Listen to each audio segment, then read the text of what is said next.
All right. We're going to like take 5 at this point. All right. Should we do the joke again? The dad joke? Yeah, if you want to. You have a good dad joke? I don't have a good dad joke. So you don't feel free not to laugh because you've heard this joke so many times already. Okay. Why does a duck have feathers on its tail? Why? To cover its fuck quack. There you go.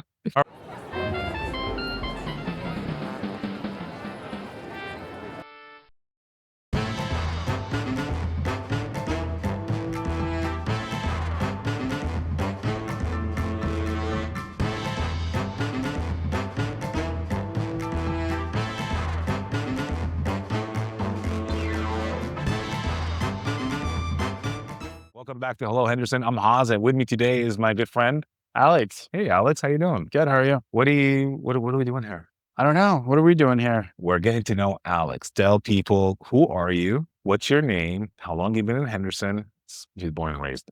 I was raised in Las Vegas. Yeah. So not Henderson, but we do a lot of cool things for the Henderson community. I consider it part of Vegas. What part of Vegas did you grow up in?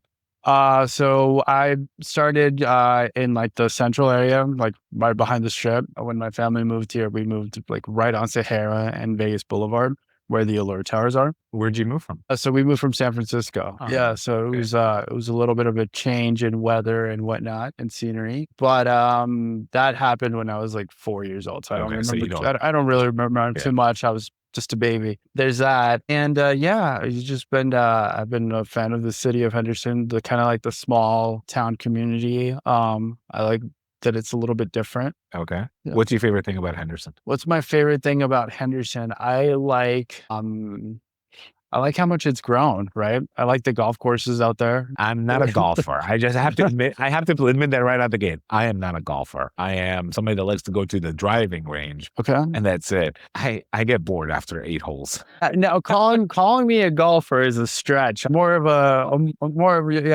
Just sitting there, like looking, admiring. Playing a little. What do you prefer to spend your money on? If you don't like to spend your money on golf and clothes, what would you prefer to spend your money? Man, I have such a wide range of things. I'm very like particular with traveling, so I don't do too much traveling, but building like my lab with monitors and like better computers and all that cool stuff. I do like to travel sometimes, but Vegas has everything we need. We don't need anything else. We don't need to go. We have a Paris, we have a New York, we have Everybody comes here. we have a Luxor. That's right. That's right. I was reading the other day about how like Washington DC is getting a replica of the Sphere that we have, like a mini replica. Nice. And people were complaining about it. They're like, "Oh my God, why can't Vegas have any? We've stolen everything from everybody else. Like we have Paris, it doesn't belong to us. Like it's fun. It's cool that somebody wants to copy us and be like us. You know, everybody like same thing with our hockey team, like the Golden Knights. You know, we were like the youngest team, and everybody's like super excited about our Hey, team. I checked them out the other day. Actually, I went to see them. I've never been to a hockey game, and I went to their game, and they have quite the spectacle. Just open it up. Oh, yeah. Just the introduction of the teams, and the Golden Knight comes out and bangs on the shield. And it's very cool. It's pretty cool. Give them a little taste of Vegas. Yeah. I like that. It's very theatrical. Very theatrical. Yeah. But I mean, it's cool that we have like that side of Vegas, and then like, you know, like Henderson, like you said, it offers like a little bit of slower pace. You know, it has like those farmers markets, it has like those smaller like local casinos. Yeah. You know, it's got all like the movie theaters in case you don't want to get into like the struggle of like parking and the traffic of Vegas. Henderson is, I feel like it's a little bit better taken care of in that aspect. It's definitely a much family friendly community. Yeah. With the trails, the parks, the golf courses, like you said, movie theaters, everything that you're looking for to start a family, grow a family is here. Yeah. So that's what I love about Henderson. But I want to go back to something that you said. You said one of your hobbies is like you like to stay home and build things. It was very hard for me, first of all, not to yell, no. But it's interesting because you are an entrepreneur. You have your own business here. Mm-hmm. And I'd imagine it came out of you being someone at home building things. Yeah, I mean, it all starts probably like from the cartoons I watched. Like I was a huge fan of like Dexter's Laboratory. Okay. So my dog ended up being named Dexter. Like Jimmy Neutron was really big during my time. Right. And a lot of like the kids that I would watch in movies while I was a kid were kind of doing things on their own and like experimenting with like tinkering, right? I've always been tinkering with stuff like making my own like parachutes for like my toy soldiers, or like an airplane where like where some like at a certain point the toy soldier would jump out, Yeah. and then like it would parachute down, right? And this is just all for like my imagination. So I'm gonna get frustrated. Or were you the only kid on the block that actually made the parachute work? Because a lot of us threw it up in the air and it always just fell right back down again. Well, I was the one that took it the furthest, right? If people were just throwing it, I was like, who has the tallest house that we can throw it off of? Engineering nerd, basically. I'm an engineering nerd. Yeah, I like engineering. Let me tell you something. Yeah. You know, first of all, I want you to wear that badge proudly. I do. Because almost everybody today, child or grown up, they want to do everything that you just said. I never had the RC helicopter or airplane or whatever, and I never got into it. But now that I think, man, that must have been really cool. And now, of course, we all have drones. So like you have a drone, I have a drone. Of course, I got the scores to prove it. So tell me about how did your engineering nerdism, if that's a word, got you into where you are today with, first of all, tell us about your business. What's your business name? Well, to answer your first question, curiosity. I've always been curious about like how it all works. Like just looking at this microphone, I'm like, oh, it's got a magnet. And then like, what else does it have? Oh, it's got a receiver. And then that so I'm always kind of like reverse engineering it in my brain. And if I'm like, was it just magic? Well, no, it's not just magic. Like there's got to be an answer. It's like frequencies and, now, well, that part's invisible and stuff. I can't engineer that part. I understand kind of how that works. But what my company does, Automate Planet, is we started off automating tasks that my background is in finance and accounting. So I started automating tasks that would come into my inbox, and then I would have to do some sort of like data entry or like checking or some sort of like revising of things. And it was just kind of boring, right? Every day I was kind of doing the same thing, just watching for like a new thing to come up or going on some wild goose chase to make us more money. So the boring stuff I started automating, like one of my first projects that I don't have a degree in engineering or coding or anything like that. Oh, tell us, how did Automate Planet come about? So we started automating those things. And then once voice technology came over, like voice assistants, and we could hook it up to a phone number, and then we could implement like prompts to it where like during the call, it can send you like text messages or book appointments or doing emails. Now, if you ever worked like a sales job or, any type of job where you're interacting with people and you have to get back to them or send them something, those things slip through the cracks if you got to send them a text or a quote or book an appointment or something. So the AI essentially handles all those things. What can it do as well? It could answer in 72 languages. So if you have clients that maybe don't like English is not their first language, or they have trouble like understanding like the nuances of things, they can just speak in their native tongue rather than struggling with like a customer service representative. And then, as you know, a lot of like our customer service call centers were outsourced. Yes.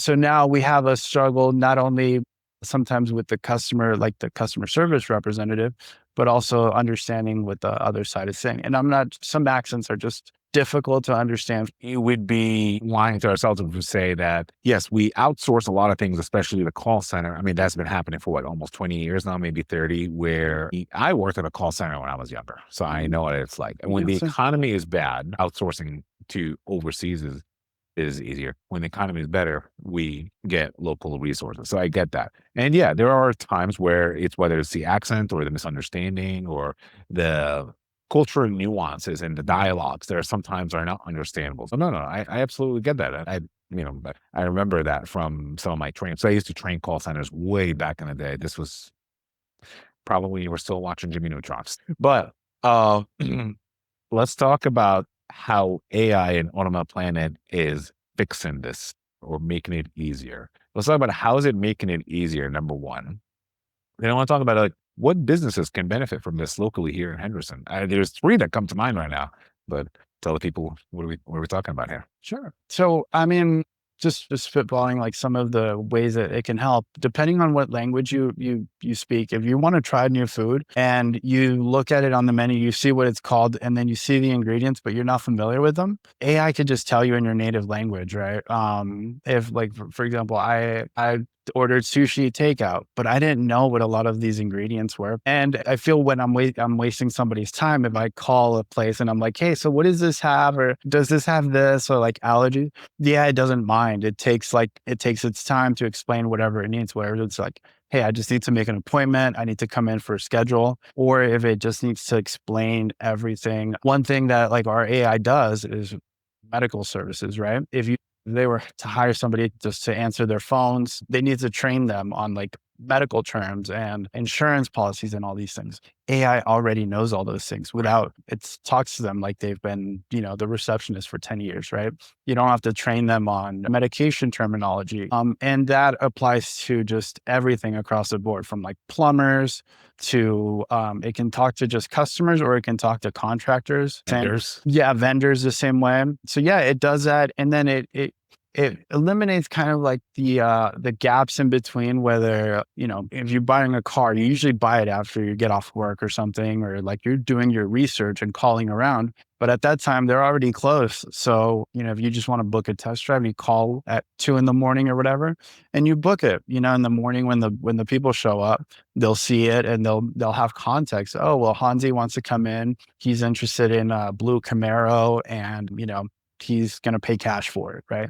Like the AI already did all those things for you. Same thing with just like booking appointments, right? Booking appointments sounds very short, but booking appointments for what and getting context of all those things, it's kind of where the AI shines. It can answer questions, or it can qualify people based on what they say. And yeah, you get more context when you call them back. It's a lot more of a warmer conversation rather than, hey, it's Alex, call me back at this number, blah, blah, blah, blah, blah.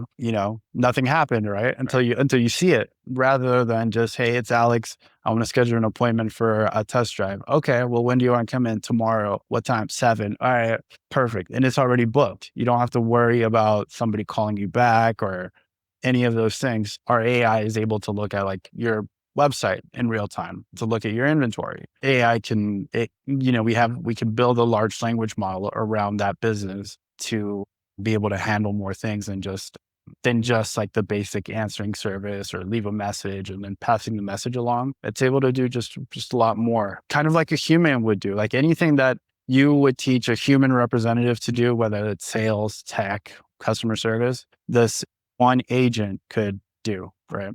And just for the record, I don't want a blue Camaro. I want a Mustang Dark Horse Vapor Blue, if anybody's out there listening. I want a LaFerrari, please. Thank you. Well, I mean, you never know.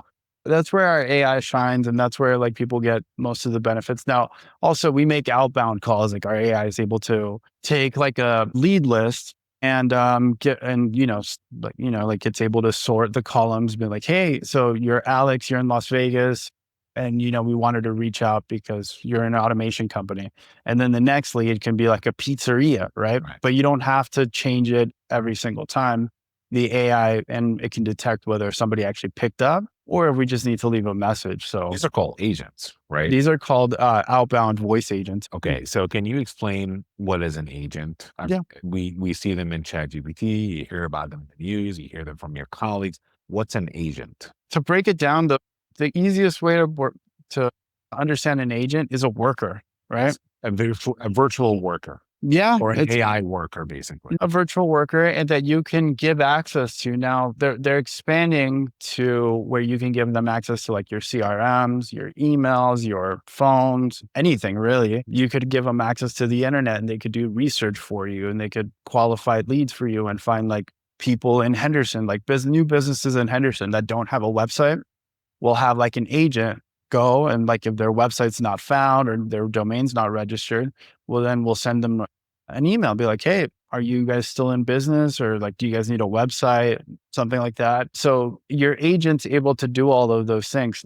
What I was creating with in my finance job or my accounting job, it's an agent that would essentially take the invoices from my email and put them into an accounting software. It would take like the amount, the balance, the due date, the date that it was due, the services rendered, all the boring stuff, right? And it did it more accurately than I did, right? So I'm going to ask you a couple of questions. One is, how is this, what you're offering is different than the prompts that we're used to? Press 1 for this, press 2 for that, leave your name. Okay, now your appointment is booked. How is that different from prompts that we used to hear on the phone? It's smarter, right? It's real time. It's happening at that second. Like, it's actually booking the appointment as you're doing it. Right. It has more abilities than just like your chat in your, when you type in a chat for customer support or anything like that, right? It can take real-time actions. It can change settings for you. It can, like for our insurance people, it can change policies. Right. It could add drivers. It could collect more things than just like the typical press 1, wait on hold, right? That's one of the things that we solve. You don't have to wait on hold. Right. Somebody answers and you tell them exactly what you need. And you don't have to wait till prompt 9 to press 9. You're just like, hey, I need to speak with finance. And then you'll just know where to transfer the call or get some background before that transfers the call. So for context, a prompt or a chatbot back in the day, which is not that long ago, before AI popped up a few years ago, a chatbot would be programmed ahead of time to have a specific answer for a specific type of question.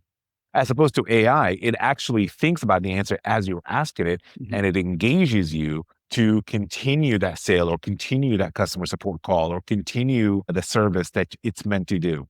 So let's say that you are chatting with a chatbot and you're trying to convince them to buy the car. The chatbot does not know how to go beyond various objections if it was not trained ahead of time to do that. As opposed to AI agent, like you would with Automate Planet, it actually does address objections and questions and things that are not addressed and they're not programmed or preset from a while ago. Right. And, it can text you links, applications, go through all those things on the phone. So people aren't just waiting for like a callback, right? They are waiting for like a human to get back to them. And, maybe like when they make an appointment, they want to see a human. But as far as like when they make the appointment and we just make it so much easier, faster, instead of spending, 5-10 minutes on a phone call just to make an appointment, you can spend 50 seconds, a minute. You can make it under a minute. What's your response to people that say, well, I don't know if I want to talk to a robot because I'm not really getting anywhere? You already do. Like if you call CVS, you call any other big name corporation, you're probably going to get like that click to dial, response. And it's just not as smart. If you call one of my customers right now that are like in insurance or like restaurants or anything like that, they will answer the phone right away versus, you call Cheesecake Factory or you call Geico. With us, our customers are getting faster responses. They're getting their issues resolved quicker. That one, we just beat everybody, right? So if you have a plumbing issue at 2 a.m. and you call 10 plumbing companies and ours booked the job and they told you, hey, tomorrow at 9 a.m., somebody's going to be at your house. At 9 a.m. in the office, they're barely getting to your call and, calling you back or whatever. At 9 a.m., that plumber's already at your house. They already know that the job is due. Now we can set like parameters on like time differences and whatnot, but they don't have to worry about like, can we do this job or is it like in our wheelhouse? How much is it? All those things can be like set into your AI and it can always change, right? Like if your pricing changes, your menu changes, it just adapts with you. It never shows up late. It never calls off. It, doesn't give attitude. You know what I'm thinking? I'm thinking I would love to do a demo of this. Can we do a demo on that? Yeah. What should I do? You should call it and then maybe try and book an appointment or ask to be transferred to a human. Ask if you want more information on the product and have it send you like a quote. All right, I'll see how that looks like. Let's put it on speaker. Thanks for calling Automate Planet. I'm here to give you a demo of how an AI like me would work for your business. Can I get your name? My name is Haas. Nice to meet you, Hans. What's the name of your business?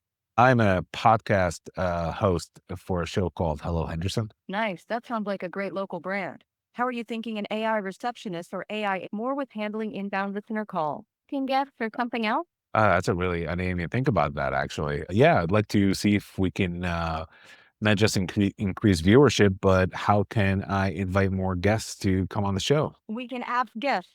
We can deploy calling people. I'm just meeting them in networking events, and I just ask them, "Hey, do you want to come on the show?" Like I did with Alex over here. Got it. So right now it's very manual. Here's what we can do for hello, Henderson. We can build you an AI guest coordinator that once you meet someone or get a referral, automatically follows up by text, email, or even a phone call, explains the show, offers a couple of time slots, and books them straight into your calendar. All right. Well, here's what I'm gonna do. I'm gonna hang up because I don't want everybody to know how I'm gonna grow this. This was great. I love it. This was really good because it's actually listened to me. It actually is communicating with me. It's giving me ideas. I didn't know that it can even offer to book guests for me or anything like that. So that was pretty good. That was pretty impressive. And now that you got off the phone, I got a text message basically summarizing the whole conversation. I don't know if we can zoom in here, Let's see if we can do it right. but it summarizes the whole conversation. Wow. It personalizes like packages for me and like proposals that it would send you. If you had asked for like a proposal, it would send you an email basically highlighting all the key points that we went over. Okay, so let's say I am now Actually, look at your phone, look at your text messages. You should have a text message from Automate Planet now going over all those things from. So if I am a business, let's say I sell pizza and somebody who called in and I have the service and somebody called in to ask about the ingredients, as the owner of that pizzeria, I would get a message telling me, hey, so-and-so called to ask about the ingredients, or, they want a vegan option. So that tells me that I should probably start having like vegan. I'm just giving a very, very weird scenario, but I'm asking, how does that work for a business? Because you're the business owner of Automated Planet. Mm-hmm. So me calling the demo line obviously told you that that's what I'm looking to do. So how does it work for somebody that's like a dentist's office, a lawyer's office, or a restaurant owner? So I'm looking at it from that perspective. Yeah. So, I mean, it goes to your website and looks at basically like your services, right? It can look at your pricing, your ingredients list. So it's very custom, right? If you have like a specialty pizza with certain veggies, it could answer what kind of veggies, but ultimately what it does is it alleviates like the wait time for the customer to wait until somebody gets on the phone. And you don't care if they ask about the ingredients, you just care that they bought the pizza. And the pizza, no matter if they ask about every single one on your menu, they're not going to get frustrated or angry about it. They're just going to go through it, take their time, and not hold up your team. And when they're ready to buy it and they like it, they'll just buy it, and you don't have to manually enter anything in. It goes straight into your into your kiosk or your restaurant CRM. Yeah. If they pay for it, great. The AI can take the payment over the phone. Same thing, enter it into your software. We do the same thing with dental or any type of health clinics. Most of them use like eClinicalWorks. We're HIPAA compliant and SOC 2.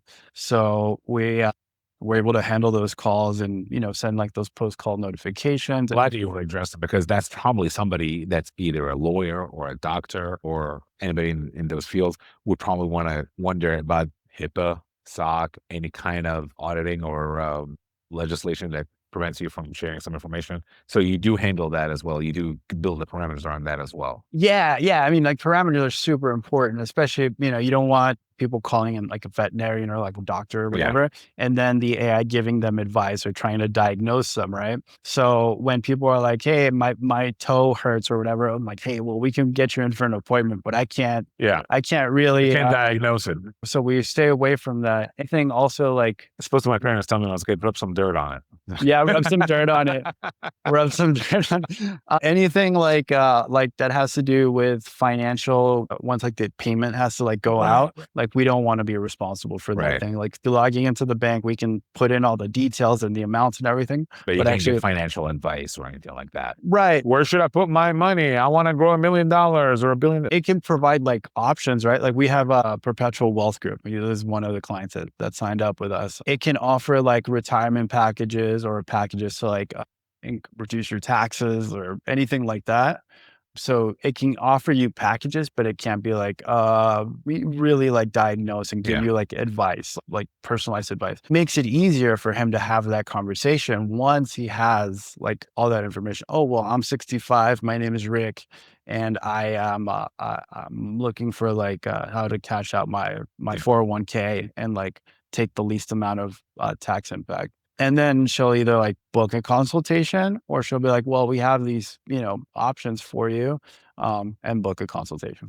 And just to clarify, who your company, Automate Planet, does all that. And then it's not like after you implement that technology for my company, do I have to maintain it? Do I have to update it? Let's say there's a new regulation that came down. Let's say I'm a medical officer and a new regulation and HIPAA says that you can't do this anymore. Now you can do this. Do I make those changes, or is it something that I can do from like a dashboard or something? Or do I contact Automate Planet and they do? How do I maintain this? Yeah. So we take care of that during like the onboarding process, and we explain to you how like your dashboard works, how you can change like the greeting and certain prompts, maybe like update your. And what's the learning curve for somebody that's not comfortable with that kind of stuff? It's just as easy as like we make it, with toggles, or we make it with like natural voice, right? Okay. You could take a picture of your menu and upload it so that when you call in your AI, it already has all those things. You don't have to maybe type it in, or if you have something more extensive than menus, you don't want to type it all in. Well, the AI already knows. New laws, new rates. Yeah.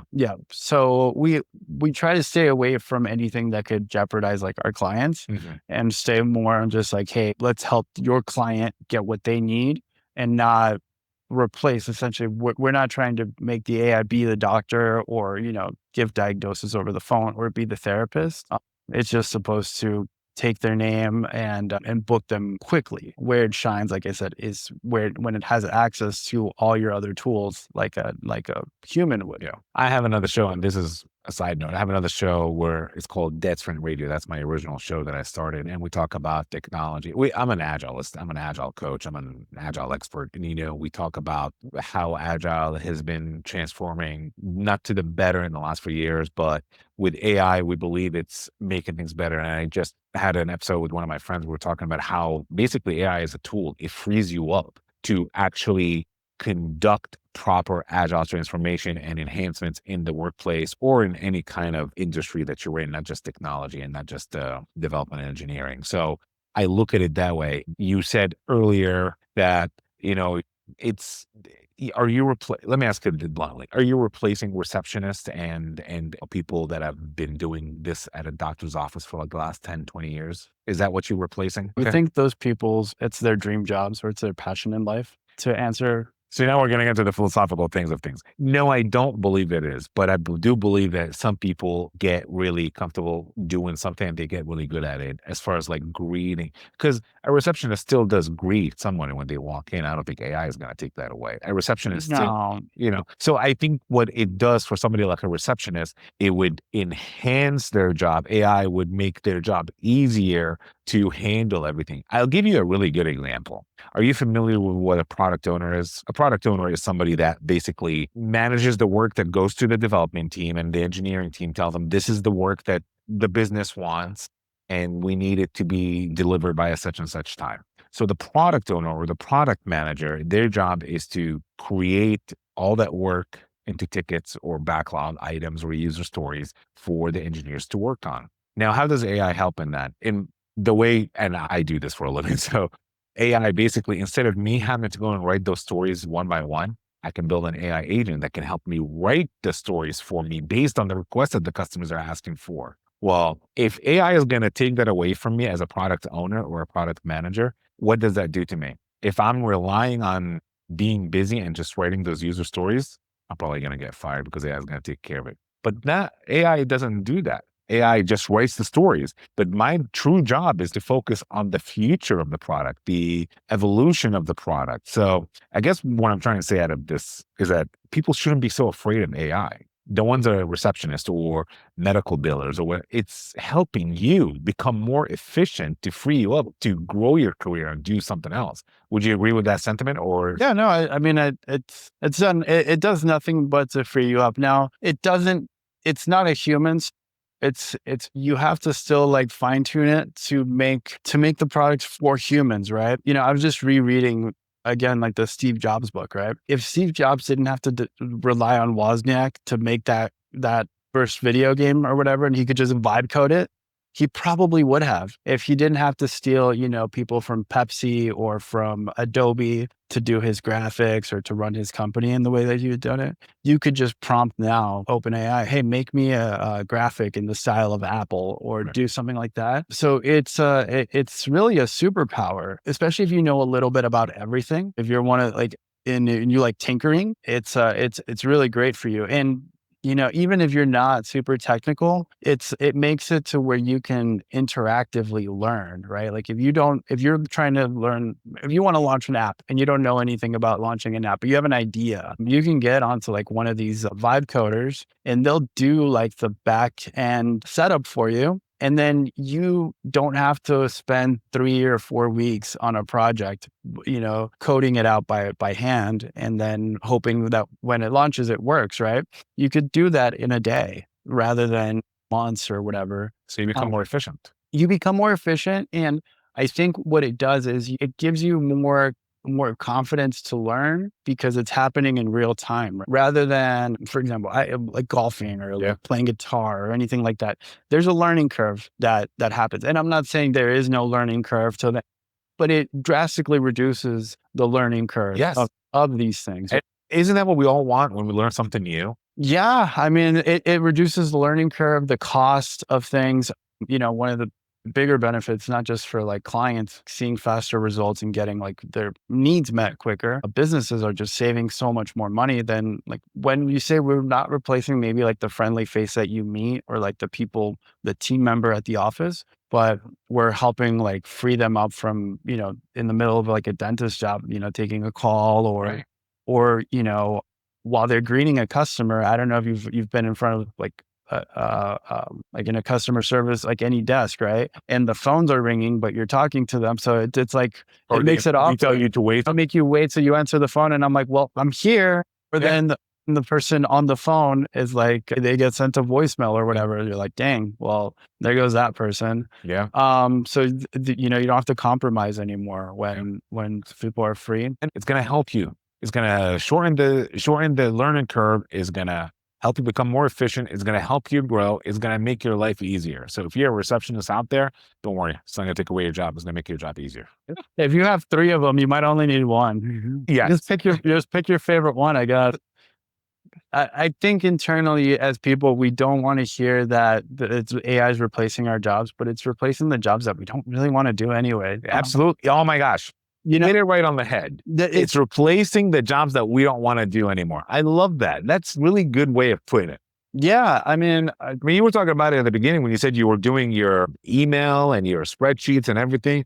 You trained your AI to like handle the stuff that I don't want to do. It's boring. I don't want to do that stuff. Exactly. And it's, as a business, it costs you a lot of money. It costs you turnover. All those things, you get taxed on payroll, you have to pay medical. So there's so many cut benefits than just like the work, right? Yeah.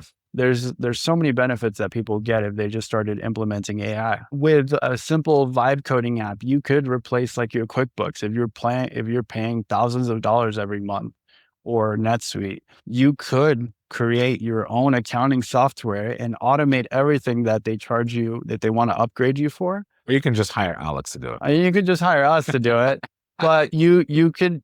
It's entirely possible to do it, right? And you don't have to worry about, oh, well, is this one compatible with this or whatever? Like AI can just do it for you, right? All the technical aspects of things AI can handle, and then you just worry about like the human experience. Like, would you use it?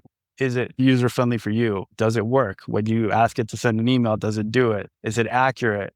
And then once you kind of like start trusting it, you see how it just works and you just let it run. It gives you like a peace of mind. It gives like a lot of the business owners that we have peace of mind that they're not going to miss a call. They're not going to miss, like, if it is like an important job and somebody's like in an emergency, AI can transfer the call right away and not, wait till the morning or, whenever. It just makes things faster. It is going to replace some people, right? You know, if you're working a call center, those jobs are probably going to go away, but it's not a bad thing, and you can't just blame AI for these things, right? Like, no, it's the evolution of the workforce. And technology, right? Like your iPhone, right? You used to have to carry around cameras. You used to have to carry a phone, a calculator, especially if you're a student, right? A notebook, an actual book. Now you can do everything with a calendar, like a little date book, right? So no, you do it now with a phone. You're right. Yeah. So, and we survived. Right. I mean, a lot of people in those industries that are still making calculators, they survived. Kodak is still, Leica is still a thing. Yeah. It's a very niche, you know, it's more niche, and they make everything more competitive, right? Like, you can't coast forever, right? You have to evolve. Otherwise, you're just, okay. Now we're getting too philosophical for Henderson. Sorry about that, Henderson. Tell me this. How has Henderson helped you grow your business? Well, one of the first events that we did was at Tech Alley, you know, where we met. Shout out to Lorraine. So yeah, I went up there and talked about Automate Planet, kind of what we were doing, the projects that we had going on, and how we started. And then I've been sponsoring it basically ever since. Every month. Tech Alley Henderson. Hello, Henderson will be there. Alex will probably be there too. Yeah.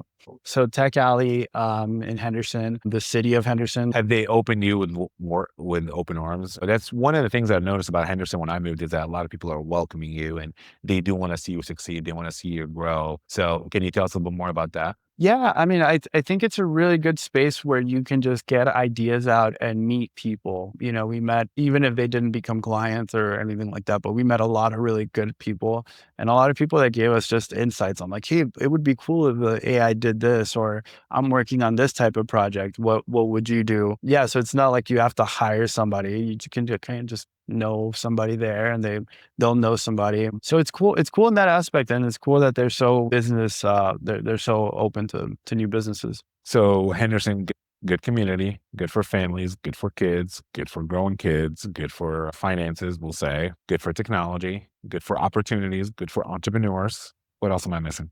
Golfing. Yeah, there you go. They've got some cool bars down there. I hear the trails are amazing. I'm not a trail guy. I'm not used to trails. I've lived in the West Coast for the last 15, 20 years, and I'm still not used to trails. I'm a city guy. I'm used to walking in New York City, but I digress. But yeah, so you have it. Henderson, you got Automate Planet. They're here to help. Alex, in a very simplest form, what's Automate Planet? We create AI employees for your business. You want to call them agents and soften it up, but we create AI employees that reduce your manual work. And why should people care or sign up with? Well, one, your customers will get a better experience. You will reduce the cost. You will increase your appointments or your bookings. If you want someone to walk away from watching you with one thing, what is it? AI's coming for you. That's not going to help. No, that's not going to help. That's not going to help. Well, we're not going after the employees. We're going after business owners that want to grow their company and not just clock in and be there for 10 years and not really evolve. Yeah, that's what we do. We help business owners grow faster. We help business owners and move past the stagnant stage of what's coming next. Yeah, and move past the stagnant stage and focus on what really matters, like getting back to their business, whatever it is that they do. It's not answering calls. It's part of their business, but we reduce that at it's incredibly competitive, where you can compare the cost of our AI per month versus get rid of the boring stuff that nobody else wants to do. There you go. Yeah. All right. Well, Alex, how can people reach out to you? AutomatePlanet.com. Our phone number is 844-932-3917. If you want to get a demo, ask it to send you an email, proposal, anything, it'll do it right away. Well, there you go, folks. Alex, thank you so much for being on the show. I appreciate you. I hope this was not so bad for you. No. I had fun. This is the most we've talked, by the way. I've known this guy for almost 7 months, and this is the most we've talked. Yeah, this is the most we've ever talked. Yeah. I'm not a huge talker either. So I don't know. You seem to be pretty good today. So Very good job. I hope it wasn't too harsh on you. No, it was good. Everything will look good in editing. Don't worry about it. Thank you so much for listening. If you like what you heard today, if you like what Alex talked about and Automate Planet, make sure you call the number. You follow them on are you on LinkedIn? Follow them on LinkedIn. On LinkedIn. Well, check them out. Check out their website. If you like what you heard today, you want to hear more, make sure you like, subscribe, share it with somebody, share it with a neighbor. We are trying to grow our community. I'm going to talk to Alex, see how we can use Automate Planet to grow our viewership and get more guests on here. All right. Thank you so much for spending time with us. And until next time, this is Haas, and this is Desperate Radio.